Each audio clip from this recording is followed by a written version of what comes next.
فاسألوا أهل الذكر إن كنتم لا تعلمون.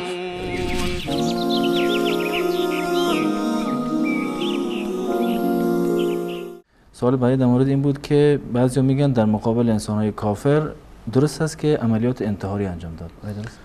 این مسئله متاسفانه یک مسئله بسیار پیچیده‌ای هست و این مسئله را به صورت کامل و استیاباً اگر انسان در نظر بگیرد به نتیجه میرسد و حکمش را میتواند در اینجا ثابت بکنند. اساساً خودکشی حرام هست. خودکشی به صورت کلی، من قبلا یکی از سوال بینندگان بود اینو کاملا توضیح دادم، خودکشی و هم این که دیگران رو انسان بکشد این از نظر شرعی حرام هست و ناجایز هست و خصوصا انتحاری هایی که در واقع منجر می شود به کشتن مسلمانان.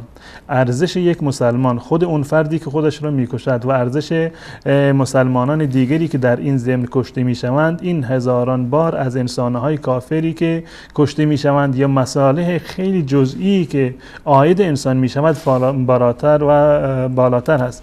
پس بنابراین جایز نیست که انسان مسلمان خودش را و دوستانش را، هم دینان خودش را، انسانهایی که مسلمان هستند اونها را در معرض خطر قرار بدهد و اونها را بکشد به بهانه این که شاید چند نفر کافر هم کشته بشود، چون این چیزی به هیچ عنوان جایز نیست. اما بحثش در میدان جنگ و در میدان جهاد و در جایی که دو سپاه مسلمانان و کفار رو در روی هم دیگر قرار گرفتند، در اونجا یک مسئله کاملا جداگانه هست و اینو نمیتوانیم بر اقدامات و انتحاری هایی که در شهرها صورت میگیرد و در گناهکار و بیگناه یکجا کشته میشوند نمیشود این دو مسئله رو با هم دیگر قیاس کرد.